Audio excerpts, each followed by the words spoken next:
nome do Pai, do Filho e do Espírito Santo. Amém. Ave Maria, cheia de graça, o Senhor é convosco.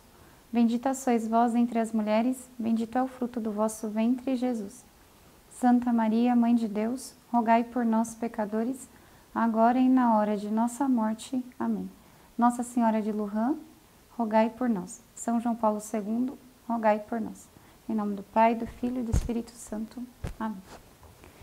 Bom, para dar seguimento à nossa jornada de discernimento vocacional, a gente vai estar utilizando um livro do Envi Busuttil, que ele escreveu, o original está em italiano, né, chama Le Vocazione, foi escrito por um sacerdote jesuíta, e a tradução dele foi feita em 1961, né, por um outro sacerdote, e a gente vai deixar disponível para vocês no site, os que conseguirem entender um pouquinho de espanhol, né, e quiser se aprofundar um pouco mais, aí vamos deixar disponível o material.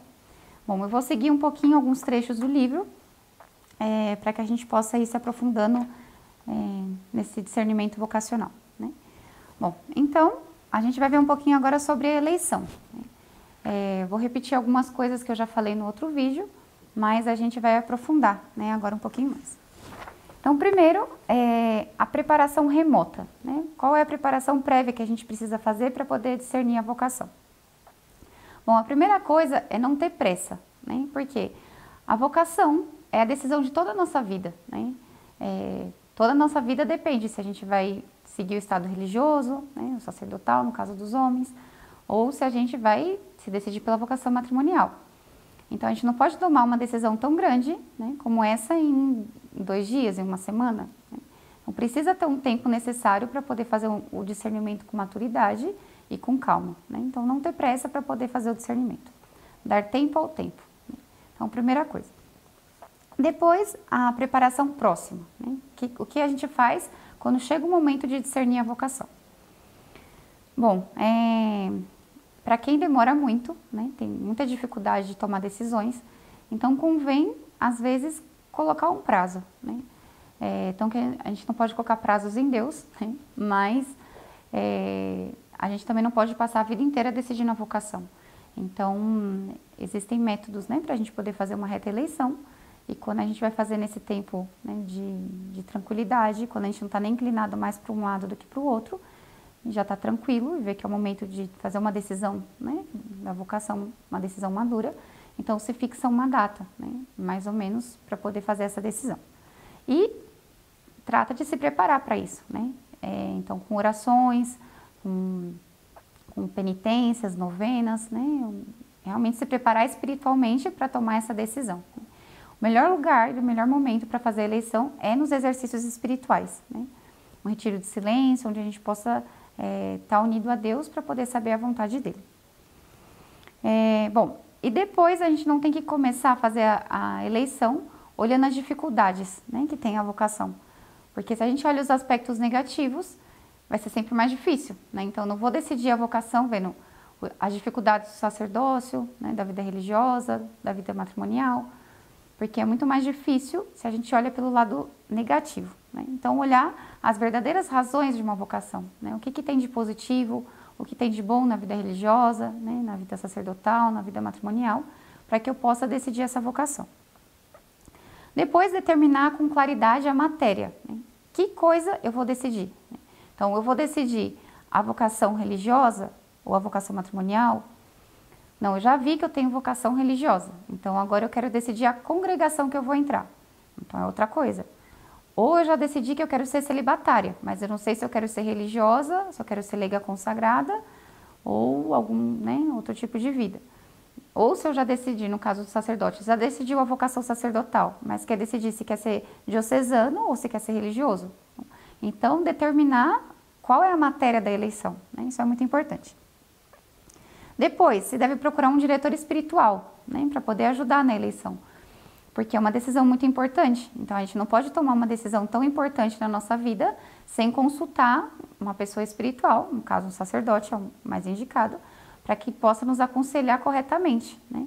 Então, a gente não fala que ninguém é bom guia de si mesmo, né? Então, a gente sempre precisa de um bom conselheiro, e ainda mais no que se refere à vocação, né? Precisa consultar.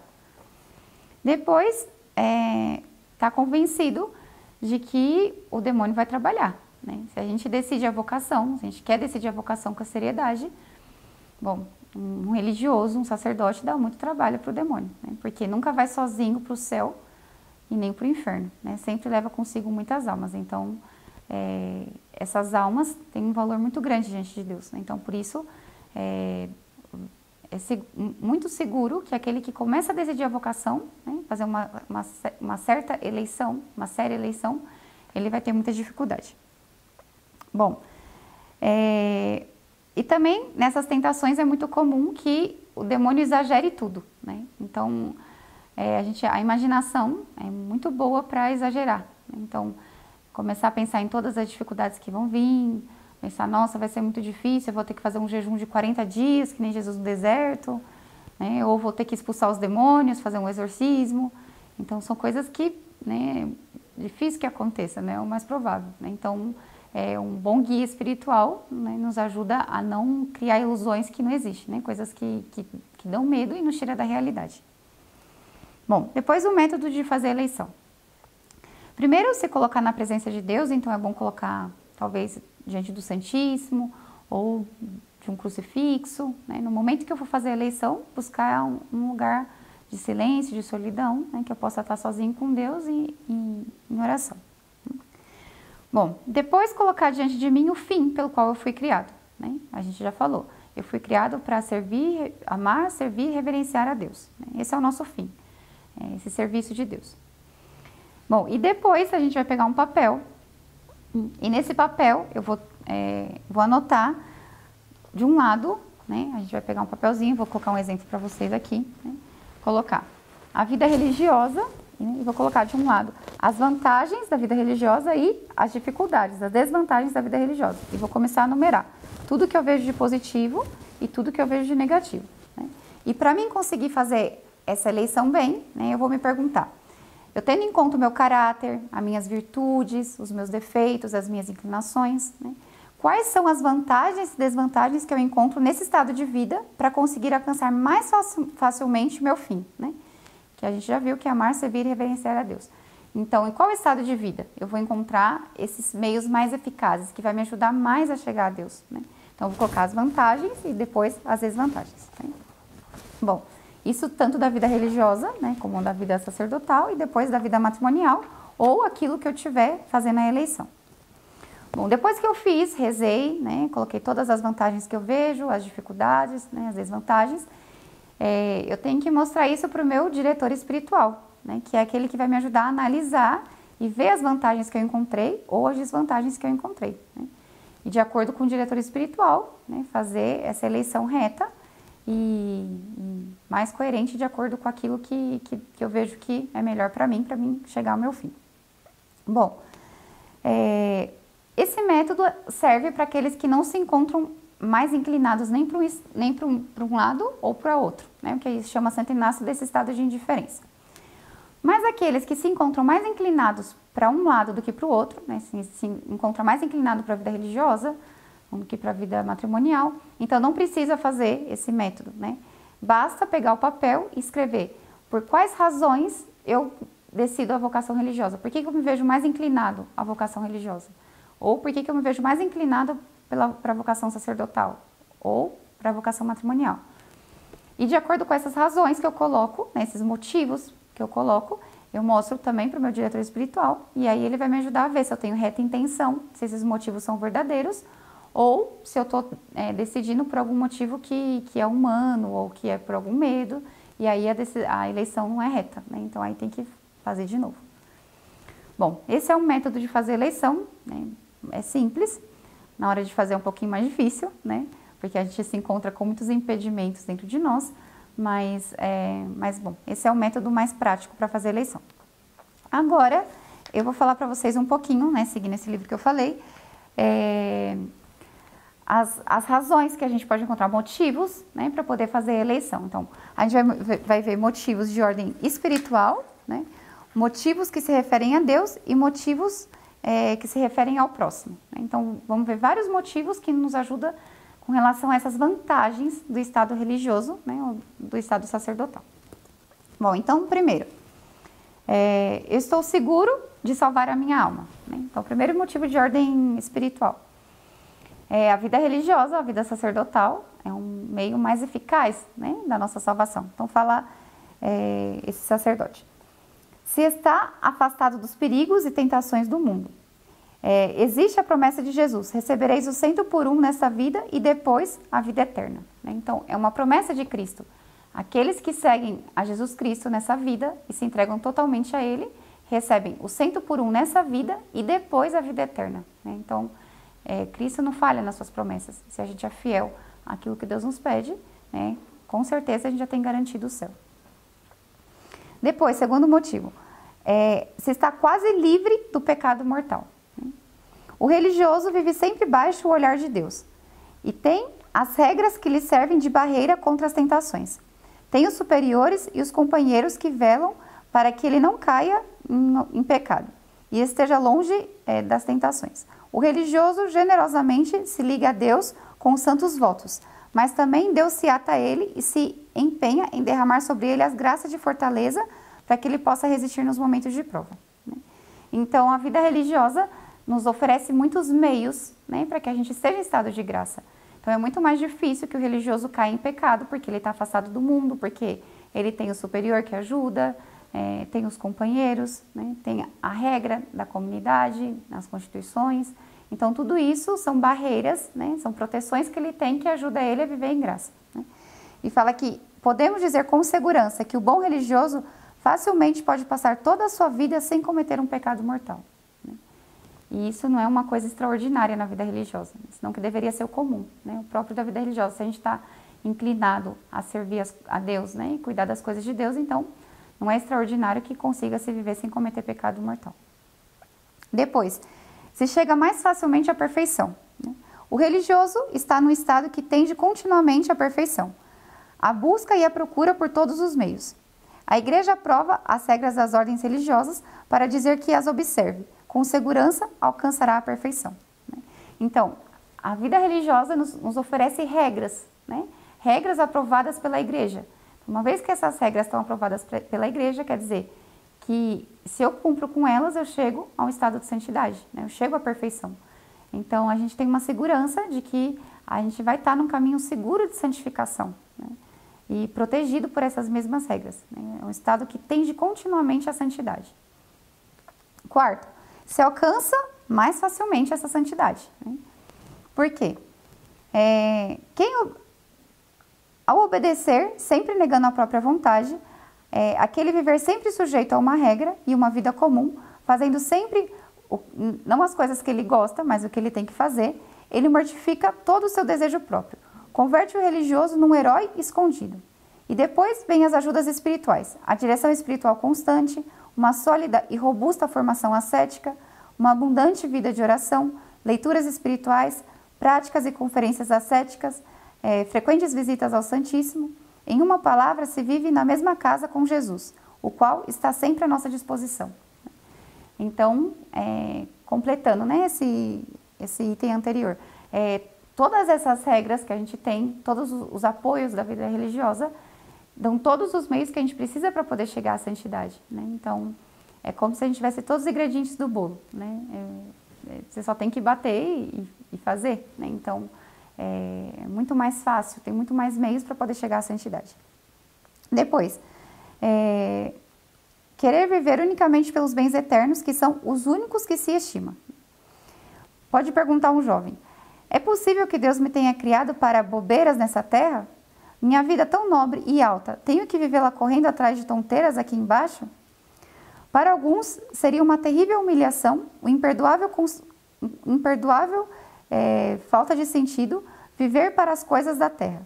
Tem sede dos bens do espírito, veem que só estes podem saciar o coração. E a consequência é que concebem um verdadeiro desprezo do mundo e que veem que vale a pena viver unicamente para os bens do céu.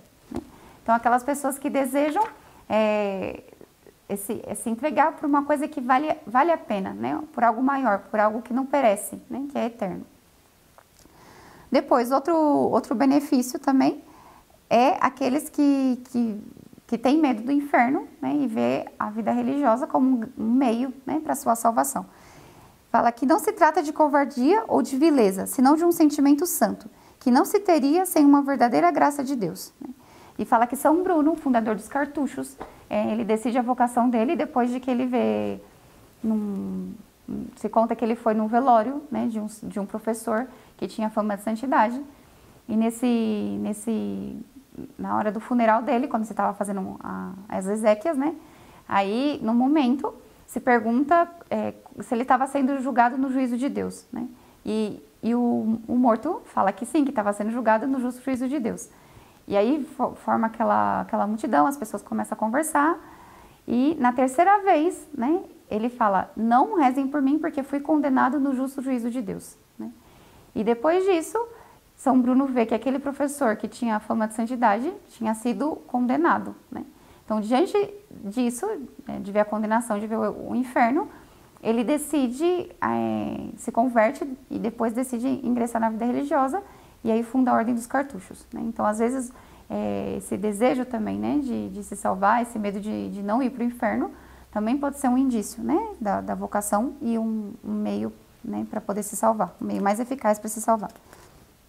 Depois, a vida religiosa também nos concede a graça de uma morte santa. Né?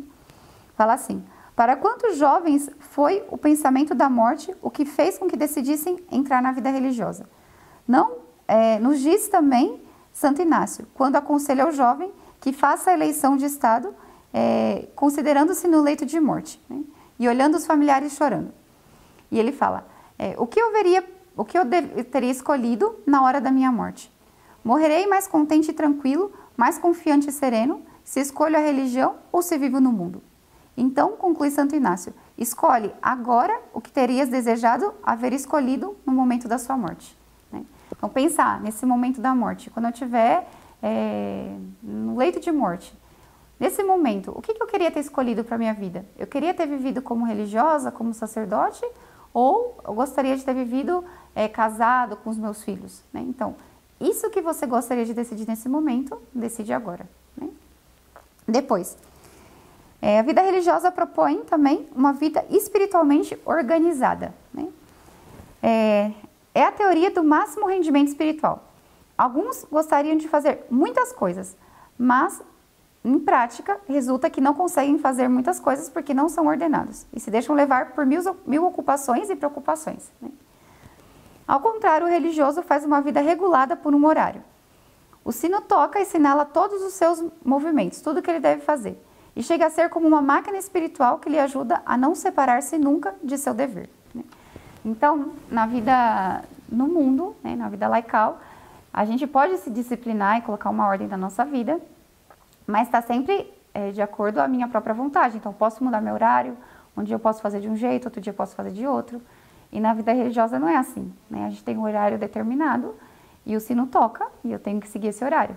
Então, é uma disciplina muito mais rígida, né, nesse sentido, porque a gente sabe que é isso que Deus quer que eu faça agora, e seguir o sino, seguir o horário da casa, né, faz com que a gente seja disciplinado e faça o que tenha que fazer. Né? A gente fica livre das nossas desordens, nesse sentido. Depois, se está certo de cumprir sempre a vontade de Deus. Isso se obtém por meio da obediência. O superior religioso, em virtude de sua autoridade, me representa a Deus. E o que ele me diga certamente é a vontade de Deus, a não ser que seja alguma coisa pecaminosa. Esse privilégio unicamente gozam os religiosos. Os demais poderiam saber qual é a vontade de Deus em algumas coisas mais importantes. Mas o religioso, ainda nas mais rotinárias e nas mínimas coisas, num sermão, num passeio, qualquer coisa que faça por ordem ou com permissão do superior, é certeza que é a vontade de Deus.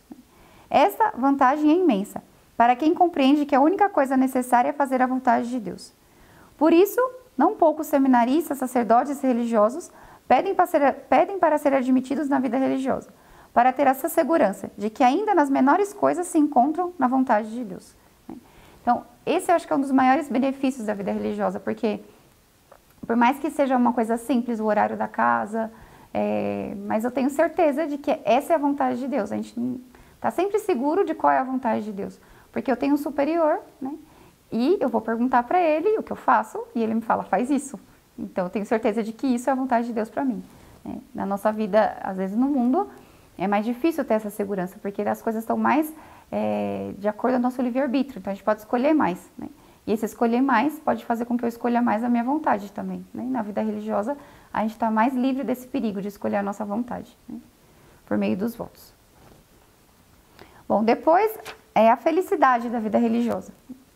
Bom, aqui a gente tem que entender bem. Não se trata de uma felicidade natural e humana, né? É aquela felicidade que dizia Santo Agostinho: Senhor, nos tem feito para ti, e inquieto está o nosso coração, enquanto não repousa em ti. É a felicidade da consciência tranquila, do amor de Deus e da convicção de ser amigos de Jesus na casa do Pai. É uma felicidade que provém da certeza da amizade com Deus, da companhia de religiosos santos, da mortificação, da pureza e de um conjunto de coisas que dão ao religioso uma juventude espiritual, né? Então, é a consciência tranquila. Quando eu sei que eu faço a vontade de Deus, eu estou feliz, né? Estou feliz por mais que seja uma vida de renúncia, de sacrifícios, mas eu estou feliz, por quê? Porque eu estou fazendo aquilo que Deus quer que eu faça. Então, essa paz, essa tranquilidade é o próprio, né, de fazer a vontade de Deus e da vida religiosa também. Depois, querer uma vida de sacrifício e de renúncia, né? Bom, por essa razão, muitos escolhem a vida religiosa. O querer sacrifício pode estar seguro de que ama o Senhor. Não há sinal mais claro e mais seguro do amor a Deus, né? Então, esse desejo também do sacrifício é uma das vantagens da vida religiosa. Falava que nesse aspecto da vida religiosa esse aspecto da vida religiosa é um dos mais belos e dos mais desejados pelas boas almas. Basta citar Santa Margarida Maria de Alacoque, que costumava dizer a Jesus que não queria seu amor enquanto não houvesse feito partícipe de sua paixão e de sua cruz. Mas, assim costumam falar os santos, né? Todas as almas que querem amar a Deus com sinceridade são atraídas para uma vida austera e sacrificada, né? Então, esse desejo de sacrifício, né, de sofrer por Cristo, então isso é o próprio da vida religiosa, né? São os religiosos que têm esse desejo, né? Principalmente os religiosos, né, que têm esse desejo de se entregar a Deus. Depois, pensar que na vida religiosa também a gente aumenta os nossos méritos, né? É incalculável o cúmulo de méritos que recaem sobre a alma de um religioso, num só dia de vida religiosa. Por isso, um jovem, quando falava com sua mãe, e ela lhe obrigava a esperar 2 anos para entrar na vida religiosa, ele estava inconsolado e lhe dizia: por que fazer-me perder todos esses méritos que acumularia nestes 2 anos? Sempre serão 2 anos a menos por toda a eternidade, né? Depois, quando a mãe ia visitar ele sempre se queixava, né, desses 2 anos que ele perdeu, desses méritos, né, que ele poderia ter ganhado. Então, pelos votos, né, tudo que o religioso faz é em dobro, né? Então, um simples ato, por exemplo, de tomar água, né, de dormir, de fazer um trabalho, né, como é o trabalho de um religioso, é um trabalho que eleva a Deus, né? Então, é um trabalho consagrado, não é um trabalho comum. O mesmo trabalho que faz um religioso vai a uma casa, e uma pessoa que não é religiosa, que não tem votos, vai a uma casa. Bom, o do religioso é mais meritório, né? Porque é um trabalho consagrado a Deus. Então, é uma coisa que é sempre valor dobrado, né? Tanto a virtude quanto o pecado. Então, se ganha muitos mais méritos, né, na vida religiosa. Depois, viver em boas companhias. Na religião, é difícil ter companheiros maus. Os religiosos encontram uma ajuda eficacíssima para a sua vida espiritual, achando-se rodeados de almas cheias de amor a Deus, de desejo de perfeição, de boa vontade, de ajuda mútua para ser sempre melhores aos olhos de Deus. Então, a companhia que se tem na vida religiosa, né? Os companheiros, as pessoas que vivem ao nosso redor, são pessoas que têm os mesmos fins. Então, todo mundo quer ser santo, quer buscar a salvação das almas, né? Então, por mais que é difícil a convivência comunitária também, né? Mas, bom, se é difícil a convivência comunitária com as pessoas do mundo, né, ao menos na vida religiosa as pessoas têm os mesmos fins. E isso ajuda com que seja menos difícil, né, a convivência, nos dá muita força. Às vezes está um desanimado e o outro companheiro anima, ajuda, né? Então, são companheiros de armas, né? Lutam na mesma guerra, pelo mesmo fim, né? Que é a salvação das almas. Depois, outro motivo também é a beleza do sacerdócio. O sacerdote, ministro de Deus, que oferece ao Altíssimo o divino sacrifício pela salvação da humanidade. O sacerdote que absolve, batiza, reparte o pão da vida, assiste na última agonia. O sacerdote que aconselha, consola, ajuda, abençoa no nome de Deus. O sacerdote que, através dos séculos, renova a presença visível de Cristo no mundo, é um ideal capaz de fascinar totalmente o coração, desejoso de viver uma vida útil e preenchida, né? Completa. Então isso também é uma vantagem da vida religiosa, né? Ver essa beleza do sacerdócio, a beleza de fazer algo grande, né? Algo que não passa, algo eterno. Depois se unir a Deus com os 3 votos. 3 cadeias de ouro nos unem a Deus, que redobram os méritos e que nos fazem os prediletos, que nos impossibilitam felizmente de voltar atrás e nos obrigam a perseverar. Nos transformam em voluntários de primeira linha no segmento do Mestre, né? Onde quer que for, né? Então, o voto é um segmento estável, né, a Jesus Cristo. A gente se amarra a Jesus Cristo de um modo firme e estável. Então, a pessoa que faz voto, né, faz voto por 1 ano, por 2 anos, faz votos perpétuos, né, depois de um tempo, ela promete esse segmento a Cristo, casto, pobre e obediente, por um determinado tempo, né? Então, não posso professar hoje esses votos que eu fiz e amanhã falar, bom, não quero mais ser religioso. Não, porque eu fiz uma promessa a Deus e por um determinado tempo, né? Então, eu tenho que cumprir com aquilo que eu prometi. Então, isso ajuda contra a nossa instabilidade, porque às vezes a gente quer um dia, no outro dia eu não quero mais, né? Mas não é assim. Se eu fiz um voto, eu tenho que ser fiel à minha palavra, né? E perseverar naquilo que eu prometi a Deus. Então, esse voto nos dá essa estabilidade no segmento de Cristo. Depois, ainda falando desse ponto, fala que a vida religiosa é um martírio cheio, é um martírio lento e diário, não menos heróico e meritório que o martírio sangrento. E a profissão religiosa se equipara ao martírio, como diziam os santos padres. Fala que a vontade do religioso é a mesma vontade do mártir, né? Porque ele tem que se dispor a morrer todos os dias, né? E eu diria que talvez ainda mais, porque o mártir, ele morre uma vez só, num golpe, né? E o religioso, ele morre todos os dias. Então, morrer a gotas, né? Cada dia um pouquinho, né? Então, é uma morte lenta, né? Mas a disposição é a mesma que tem que ter o mártir, né? Que é essa entrega total a Deus. Depois, outro benefício é ter uma formação séria e profunda. Não é um motivo que se deve desprezar. Ter uma luz esplendente, um guia seguro, uma preparação séria e sólida para escalar o Monte Santo da vida espiritual. Não é qualquer coisa. Então, a vida religiosa também nos garante, muitas vezes, uma boa formação. Então, por quê? Porque eu deixei tudo para seguir a Deus, né? Então, eu vou me dedicar às coisas de Deus. Então, vou estudar, vou me preparar, vou conhecer a doutrina da Igreja Católica, vou entregar toda a minha vida a Deus, né? Como um médico. Ele não pode ser médico se ele não entende nada de medicina, né? Então, o religioso, como ele vai se dedicar totalmente às coisas de Deus, ele tem que ser esperto, né? Experiente nas coisas de Deus. Então, para isso precisa estudar e se formar, né? Ele vai dedicar a sua vida a isso. Bom, então esses são os motivos sobrenaturais, né? Agora, motivos que se referem a Deus, né? Então, dar uma alegria imensa ao coração de Jesus. Jesus se alegra de ver que uma alma generosa e livremente se consagra totalmente a Ele, né? Em sua plena juventude. É incrível quanto gozo dá ao coração de Jesus um só ato de amor.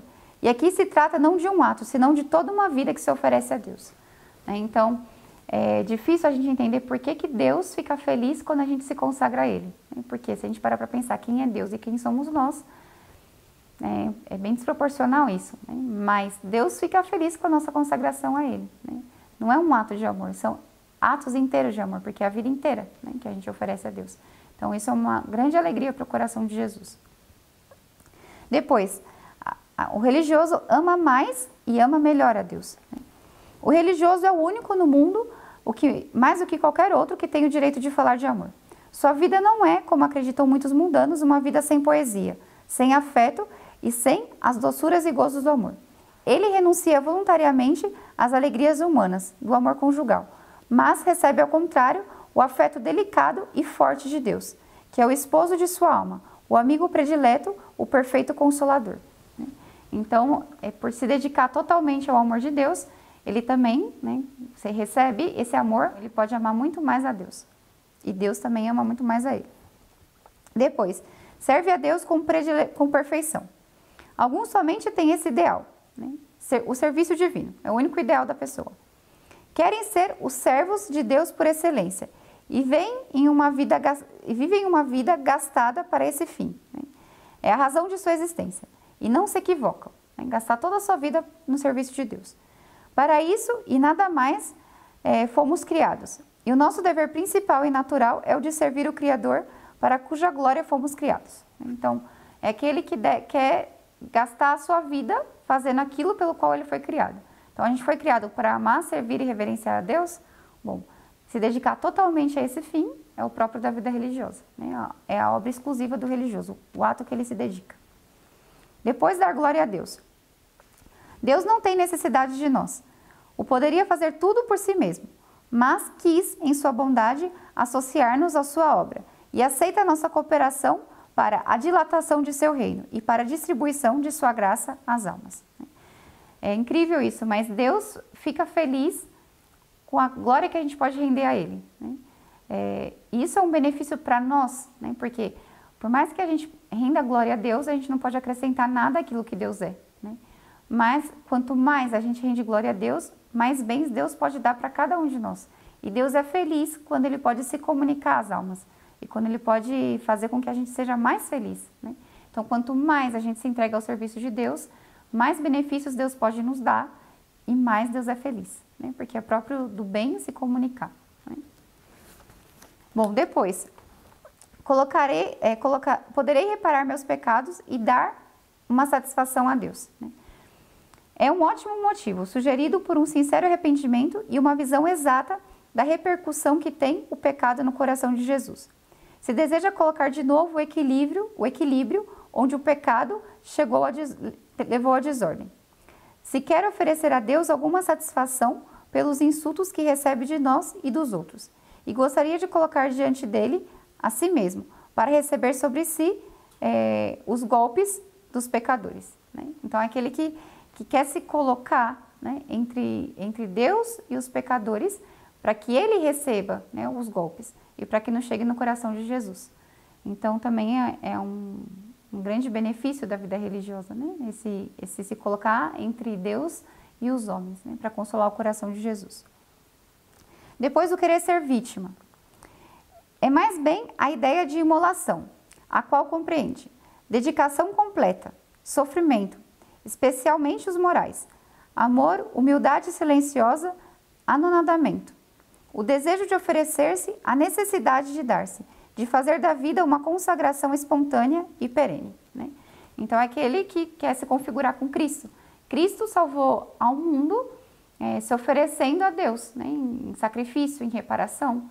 Então, existem almas que também têm esse desejo, né? De se oferecer a Deus em reparação, para a salvação das almas, para consolar o coração de Cristo, para apagar os próprios pecados depois de uma vida desordenada, de uma vida mundana. Né? Então, querer reparar esses pecados que se cometeu. Bom, depois, os últimos motivos aqueles que visam o bem do próximo. Né? Então, salvar muitas almas. É um motivo que nunca falta na decisão de um jovem que quer ingressar na vida religiosa ou sacerdotal. É o lamento de Jesus que vê perder-se tantas almas tantas almas pelas quais ele deu o seu sangue. É a vida de tantos irmãos que se perdem por toda a eternidade. Né? Não podemos estar indiferentes e de mãos cruzadas, senão que devemos nos sentir impelidos a fazer algo para os ajudar. É o sentimento da pequena Jacinta, né, dos 3 pastorzinhos, que depois de ter visto o inferno com os condenados que se agitavam e moviam, começou a fazer sacrifícios heróicos para impedir que as almas caíssem no inferno. Então, esse desejo às vezes a gente consegue entender o que é o céu, né? O que vale a eternidade, e a gente olha para o mundo e vê que muitas pessoas não têm consciência disso. Né? Então, esse desejo de querer dar a minha própria vida para evitar que as almas caiam no inferno. Né? Nossa Senhora de Fátima, quando aparece, ela mostra para os pastorzinhos, que eram crianças, né, que as almas caíam no inferno como copos de neve, né? Como a neve cai. porque não tinha quem rezasse e fizesse penitência por eles, né? E pede para que os pastorzinhos, crianças, fizessem sacrifício e penitência pela salvação das almas. Então, bom, é um dos motivos que impelem, né, muitas almas nessa consagração a Deus. Depois derramarei o bem. Algumas almas muito delicadas encontram um consolo especial e uma consolação indizível repartindo o bem aos demais. Enquanto uns acham bom roubar, né, destruir as coisas dos outros, fazer o mal, outros veem melhor fazer o bem e gostariam, em sua generosidade, de passar toda a vida confortando e animando e sustentando, defendendo os pobres e os oprimidos e os necessitados. Querem que sua vida transcorra como a do Salvador, do qual se diz, passou a vida fazendo o bem. Então, tem pessoas que sentem essa inclinação, né, a fazer o bem, a cuidar das pessoas, a cuidar dos pobres, a ajudar, né, quer passar a vida inteira fazendo o bem. Então, isso também é um dos benefícios da vida religiosa. Depois, o desejo de ser missionário. Não se trata do desejo vago de salvar almas, senão que acrescenta um complemento de renúncias e de sacrifícios, que são abraçados e escolhidos para poder ir no meio da selva, onde a igreja ainda não está fundada, onde as almas se perdem porque faltam apóstolos. Não se trata somente de deixar a mãe, mas de deixar a pátria, a própria língua, os próprios costumes e a civilização. Desafiar os perigos, os animais selvagens e os homens, as enfermidades, o clima, as incompreensões e as melancolias. Né? Então, o missionário ele não tem só o desejo de levar a Cristo, ele tem o desejo de levar a Cristo, mas o desejo de fazer isso com todo o sacrifício que implica, né? Como fizeram os apóstolos nos primeiros tempos. Então, a gente chama de missões emblemáticas, né? Missões adjentes, esses lugares que são difíceis, lugares de primeira evangelização, né? Por incrível que pareça, né, ainda no século XXI, né, no século que a gente está, existem lugares que nunca ouviram falar de Jesus Cristo. Né? Então, são países de primeira evangelização. Né? Então, os missionários sentem esse desejo de ir nessas terras onde Jesus Cristo não é conhecido, enfrentar todos esses perigos para falar, né, da salvação. Depois, o desejo de defender a igreja. Fazendo-se religiosos, estudarão a fundo a doutrina sobre a qual se funda, os dogmas e seu credo. Estudarão as dificuldades e seus enganos e se prepararão com respostas oportunas para confundir quem insulta a igreja. Poderá parecer estranho e, no entanto, se encontram almas que se decidem a ser religiosos precisamente porque veem que unicamente assim será possível preparar-se contra os inimigos de Deus e colocar-se em grau de lançar-se em luta e de defender contra o mal, né? E defender, né, contra aqueles que atacam a igreja. Então, o amor à igreja, a gente vê que hoje, talvez mais do que nunca, né, a gente precisa dessa garra para poder defender a igreja dos perigos, daqueles que atacam, né, estudando a verdadeira doutrina, né, lutando contra aqueles que querem destruir a doutrina da igreja, né, com as heresias, com tanto espírito de confusão que a gente vê hoje em dia. Né? Então, estudar a verdadeira doutrina para poder defender a igreja. Né? Bom, alguns colocam aqui também, me vingar do demônio. Certamente me tem feito cometer muitos pecados e tem me empurrado, escandalizando, me levando a escandalizar muitas pessoas. E agora me farei religioso, amigo de Jesus e salvador de almas, e me vingarei arrancando do diabo quantas almas me seja possível. Para quem antes fui motivo de alegria, agora eu serei de raiva. Então, aquela pessoa que caiu em muitos pecados, que cometeu pecado talvez de escândalo e fez muito mal, então agora quer tratar de salvar as almas que perdeu, né? Tratar de fazer com que esse mau exemplo, né, que esse Deus seja reparado e que trate de agora ganhar almas para Deus, né? Fazer o oposto. Bom, e quero ser pai das almas, né? O pai ou mãe das almas. Todos temos o instinto da paternidade ou da maternidade. Muitos o querem desenvolver de uma maneira espiritual, porque vem uma fecundidade muito mais potente e de maior valor. Querem ser pais de muitas pessoas e imitar de alguma maneira a paternidade de Deus, que acolhe a todos com amor poderoso. O sacerdote, o qual fecha todo o caminho ao amor natural, recebe, ao contrário, uma grande sensibilidade pelo amor de caridade e ama verdadeiramente as almas pelas que se dá e goza sacrificando-se. Né? Então, a maternidade física nos limita a uma quantidade de número de filhos. Né? Então, uma mulher, um homem, podem ter, não sei, mais de 20 filhos, vamos colocar mais ou menos, né? Mas é limitado. Né? Então, a maternidade espiritual, a paternidade espiritual, ela é infinita, como a de Jesus Cristo, né? Que abrange todos. Então, aqueles que sentem esse desejo de não se limitar a uma família, né? Mas cuidar da família de Deus, né? Que é a igreja. Então, esses são alguns dos benefícios que a vida religiosa, né? A vida sacerdotal nos dá. Bom, seguindo aqui esse livrinho, o livro que nos coloca o padre Envy Busutil. Então, para ajudar, né, vocês a ver os benefícios da vida religiosa e assim poder fazer bem, né, a eleição e ver as vantagens e desvantagens e sopesando, né, uns e outros, poder fazer uma eleição reta, de acordo à vontade de Deus e poder chegar à santidade, que a gente só vai conseguir chegar pelo caminho que Deus quer para cada um de nós. Né? Ave Maria Puríssima, sem pecado concebida. Nossa Senhora de Lourdes, rogai por nós.